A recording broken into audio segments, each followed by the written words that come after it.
So, good morning. First, I'd like to thank the organization team for allowing me to present this communication.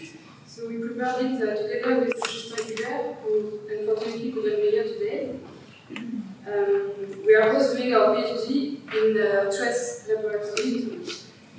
So, we wanted to talk about the use of pebble and its implications in the case of several sites in France from Atlantic to Mediterranean coast during the Pléistocène. Our work focuses on material cultures through the study of lithic technical systems during the second part of the Middle Pléistocène in Europe. Several species are probably behind these positions, Homo heidelbergensis or Preneanderthal in particular, but their phylogenetic links are poorly defined. The thoughts that we present you today came from a common observation that we had after recent preliminary studies, the important use of pebble within some industries of this period in Europe. The mentioned sites are located from the Armorican Massif to the southwest of France near the Mediterranean coast, dated between MIS 12 and 7, and attributed to lower and early Middle Paleolithic. So several technical events closely related to the use of pebble are well represented in these sites. The debitage of large neocortical flakes measuring more than 10 or 15 centimeters, used as blank or macro tools, and the production of tools directly on pebbles. Early Middle Paleistocene technical systems show an important variability which is still very complex to grasp and to explain. Questions related to the environmental impact of lithic productions are particularly raised since decades. Here we'd like to question the possible influences of raw material availability on technical choices, or at the opposite, the degree of autonomy of these populations' technical templates against the environment in which they evolve, specifically focusing on pebble exploitation during this period in Europe. With a few examples in different chronological and geographical contexts, we are going to discuss the pebble's technical and functional involvement in the case of two technical events that are using exclusively pebbles, the debitage of large neocortical flakes and the production of pebble tools. So in the southwest of some technical systems show between around MIS 9 and 7 a recurrent use of large opening neocortical flakes as blend of characteristic macro tools. Among them, the cleaver is a relevant example because systematically made on a flake with a transversal cutting edge directly coming from the debitage of the vein. Cleavers are well represented in the opener sites of Duclos and Landaré in the French Pyrenean Piedmont. To the north, industries of this period seem largely devoid of cleavers, except for some sites like Méditerranée and the Armorican Massif. In Europe in general, cleavers are mostly related to type 0 of Jacticis topology, with a transversal cutting edge unprepared before the debitage of the vein, which is almost always made from pebble coming from nearby area. Duclos cleavers made from quartzite pebbles of neighboring riverbeds, and Méditerranean ones from quartzite and sandstone neighboring pebbles of Pléistocène beaches near the sites, are related all to type 0. And we know that the external surfaces of pebble can play an important role within their exploitation for their mechanic properties, giving smooth and regularly peeling surfaces and allowing to obtain flakes with regular Y, and for their functional potential, with cutting edges sometimes stronger when having one neocortical site. The important proportion of type 0 cleavers in Europe could indeed be closely related to the use of pebble.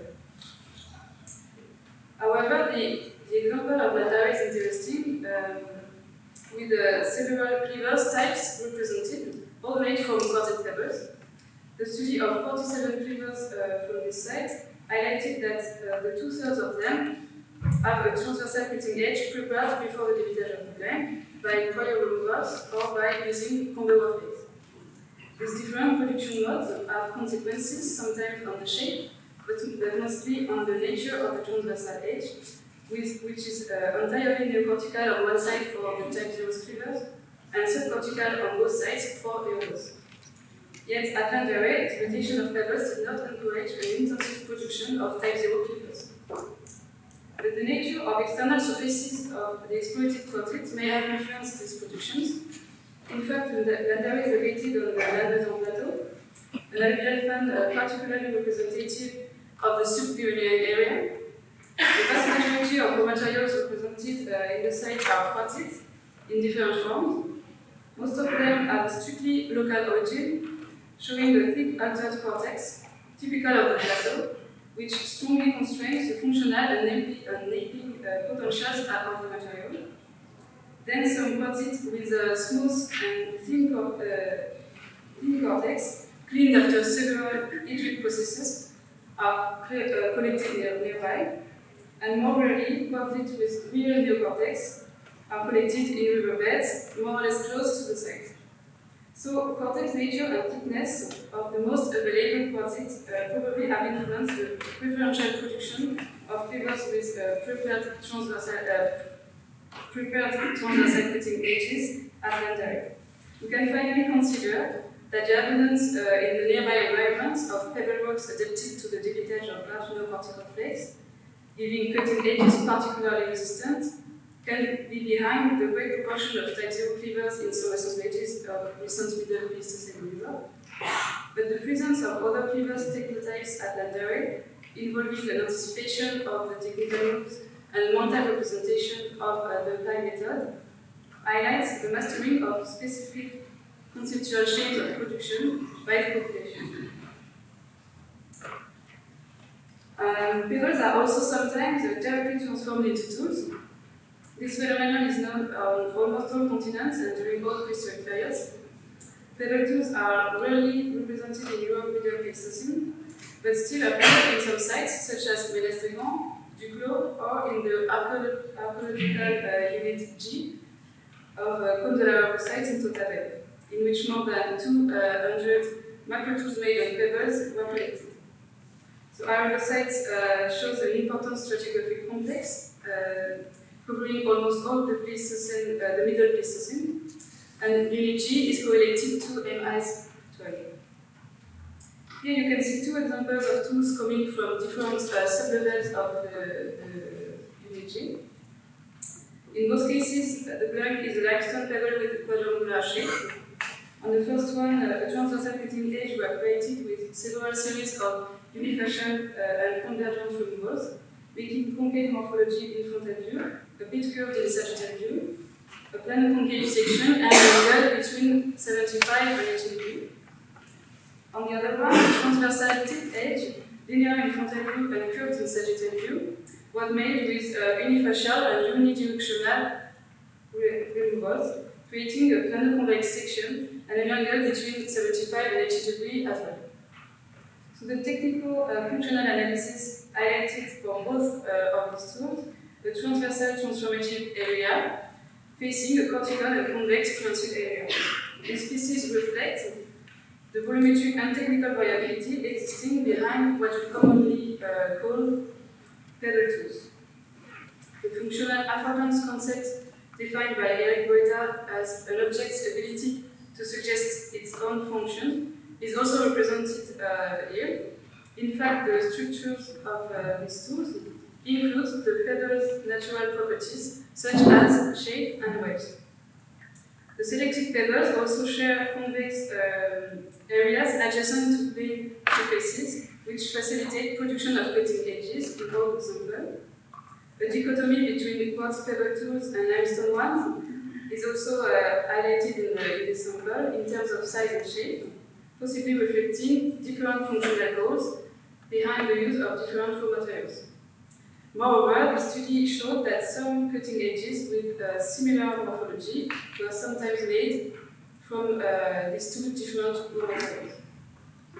Once again, we wonder if the technical phenomenon of pebble tool, which is quite anecdotal in industries of this period in Europe, reflects adaptations to mineral resources or specific technical filiations.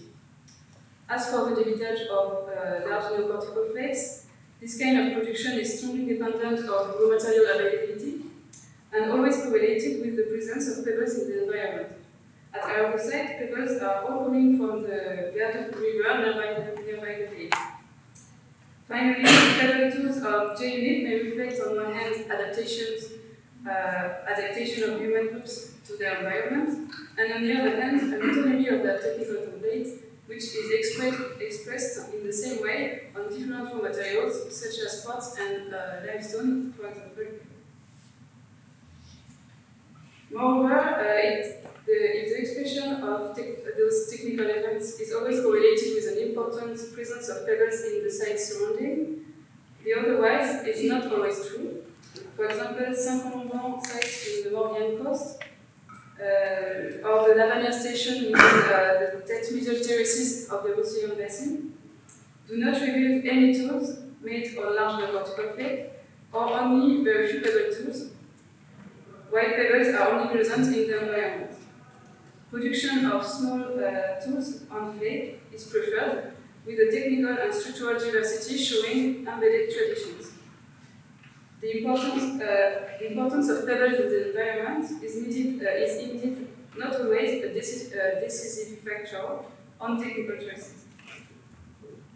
To conclude, so between adaptation and tradition, production of large particle flakes and pebble tools in the recent Middle Pléistocène sites that we mentioned seem to reflect singular technical trajectories that evolved in specific environments, which could have provided a sort of technical terroir.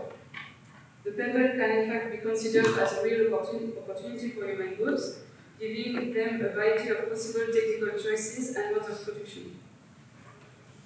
Now, if we want to reach specific or common technical cultural features through this technical event, on one side, approaches that are called technical-functional synchronizing, allowing to determine structural and functional intelligence behind electric productions by the combined analysis of production modes and shape properties. But above all, these productions must be replaced within their own technical systems, with analysis including all parts of the industry as well. And in parallel, we have to consider ability and limits of raw materials with experimental technopetrographic and functional analysis, for example, and to try, if it is possible, to reconstruct the lithologic panel available in the environment during Middle Pleistocene in terms of rock types, size, and shape in particular. The debate about implication of pebble exploitation within the viability of Middle Pleistocene technical systems is finally far from being closed. So we'd like to thank the people we are a great pleasure to work with, in particular Ponche, Méditerranée, Vincent Moore, Hubert Forestier, and François Bon, and all the institutions allowing us to study the collections. And thank you all for your attention.